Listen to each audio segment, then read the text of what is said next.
या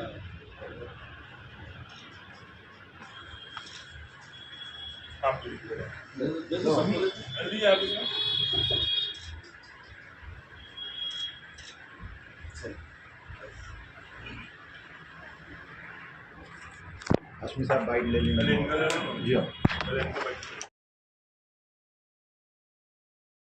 क्या कहेंगे मैं जब वक्फ बोर्ड का मेंबर बना तो मेंबर बनने के बाद में औरंगाबाद के जो उलमा थे, इमाम वगैरह पेशमाम थे, ये सब लोगों ने मेरे पास में विज़िट की, एक मेमोरेंडम दिया कि भाई हम बड़े बहुत सालों से जो है सो ये चीज़ों को लेके वक्फ बोर्ड से मुतालबा कर रहे थे।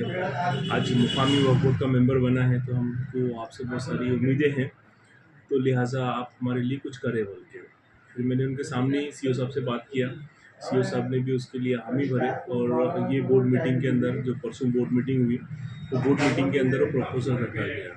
तो अल्हम्दुलिल्लाह प्रपोज़ल जब रखा गया तो फिर मैंने अपनी तरफ से जो इमाम पेशमाम वगैरह थे उन सब की बाजू रखा। तो चेयरमैन साहब ने, सीओ साहब ने, डिप्टी सीओ ने और दूसरे जो बोर्ड मेंबर हैं उन्होंने उसके लिए हामी भरी और अल्हम्दुलिल्लाह फिर भी फ़ंड कम होते हुए भी वक्फ बोर्ड के अंदर जो फंड्स है, फंड्स की थोड़ी सी दिक्कत होने के बावजूद भी सब बोर्ड मेंबरों ने, सीओ ने और डिप्टी सीओ ने जो है सो उसके ऊपर हामी भर के जो है सो प्रपोज़ल को वो किया। और इसके अंदर हमारे जो सुप्रिटेंडेंट साहब है, जो शाकिर साहब है, उन्होंने भी प्रपोज़ल ताबड़तोड़ बना के बोर्ड के सामने रखा। मैं उनका भी शुक्रगुज़ार हूँ, सीओ साहब का, चेयरमैन साहब का। चेयरमैन साहब ने भी इसके अंदर हामी भरी और उन्होंने भी अपना फर्स्ट रेडीनेस बताए और तो दीगर बोर्ड मेंबर्स ने भी जो है सो उसके लिए हामी भर के काम बहुत सालों से ये प्रॉब्लम था, पगार बढ़ नहीं रही थी, बढ़ी है कितने % बढ़ी है और कितना उनको उलमाओं को उसका फ़ायदा हुआ है?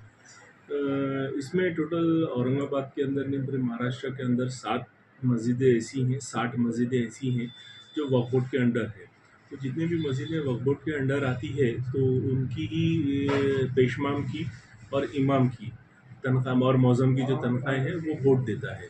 तो टोटल महाराष्ट्र के अंदर 60 मस्जिदें ऐसी हैं और जिसके अंदर इमाम की पहले तनख्वाह थी, जैसे अभी बात हुई, इनका ऐसा बोलना है कि भाई 2010 से जो सो ये चीज़ों को लेके लड़ रहे थे और बाद में इसको एक 2015 में एक्सटेंशन मिला था और 2015 से लेकर आज 24 साल 9 साल से लोग अपने मुकाबले के लिए लड़ रहे थे बोर्ड के साथ में, क्योंकि बोर्ड के भी अपने मसाइल लेते, फंड का मसला रहता। लेकिन अल्हम्दुलिल्लाह अल्लाह का एहसान रहा कि वो चीज़ें कंप्लीट हो गई और 60 मस्जिदों को और 60 इमामों को इससे फ़ायदा होगा। जो कि पहले 10,000 रुपये पगार थी, आज 12,500 कर दिए और मौज़म की जो पगार थी 6,000 थी, उसको 7,000 रुपये कर दिया। आने वाले वक्त में और बोर्ड के ताल्लुक से क्या क्या होना चाहिए वक्फ बोर्ड के? वक्फ बोर्ड में ये है कि भाई मेरा पहले बोलना है कि माशरे के अंदर, समाज के अंदर बोर्ड की तरफ से हम ये कोशिशें कर रहे हैं, चेयरमैन साहब ने भी, सीओ साहब ने भी चीज़ों को ने सपोर्ट कर रहे हैं। उनका भी प्रपोजल्स ऐसा है कि समाज के अंदर सबसे पहली चीज़, कोई भी समाज हो, मुस्लिम हो, हिंदू हो, कोई भी समाज हो, दलित समाज हो हमारा, इसके अंदर एजुकेशन के लिए लोगों को कैसा जो है सो हम प्रोत्साहित करें और एजुकेशन की तरफ कैसा लाएं। क्योंकि मुल्क हमको जो है सो, जैसे कि मोदी साहब का वो है, विजन है कि डेवलपमेंट होना चाहिए हिंदुस्तान के अंदर। तो हिंदुस्तान को डेवलप करने के लिए हमको समय पहले सब माशरे के अंदर, सारे समाजों के अंदर एजुकेशन फैलाना चाहिए।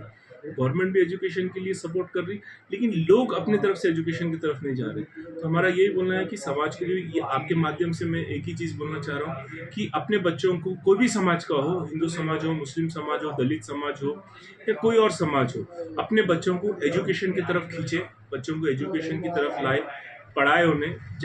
अगर वो पढ़ेंगे तो हमारा मुल्क और हमारा देश मजबूत होगा। तो हम भी यही कोशिश करें कि समाज जो है सो एजुकेटेड हो। मस्जिदों से लगकर भी देखा जा रहा है कि पान टपरियाँ भी है, क्या उस पर भी कुछ कार्रवाई होंगी क्योंकि वो भी माशरे को ख़राब करने वाली चीज़ है? देखिए, मैं एक बात बोलूँ आपको, पान टपरी में अल्हम्दुलिल्लाह मैं और मेरे ख़ानदान में तो आपको कोई पान सिगरेट वाला मिलेगा नहीं। लेकिन बड़े दुःख के साथ मुझे कहना पड़ रहा है यहाँ पे आपके माध्यम से कि मस्जिदों के अहाते के अंदर पान की टपरियों को किराए से दिया गया और वही किराए से मस्जिद का, इमाम का और पेशमाम का खर्चा उठाया जा रहा। वो मेरी नज़र में गलत है। ठीक है भाई, मस्जिद में अगर आपको इनकम, सोर्स ऑफ इनकम अगर कम है तो देखिए अल्लाह ताला देने लेने वाला है। लेकिन आप बोलेंगे कि हम पान टपरी को जगह किराए पे देंगे और उनसे किराया वसूल के हम हमारे अखराजात पूरे करेंगे, ये गलत है।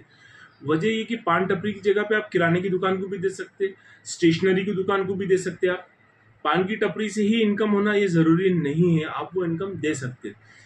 पान टपरी से माशरे के अंदर, समाज के अंदर एक जहर खिलाया जा रहा है, जिससे कि सारी नस्लें हमारी जहर खा के कमज़ोर हो रही है। और ना आजकल के जो नौजवान बच्चे हैं, यही एक संदेश देना चाह रहा हूँ कि आप सुपारी और तंबाकू आप एक गोश्त के लोथड़े के अंदर डालो और सुबह तक वो हाल क्या होता देखो।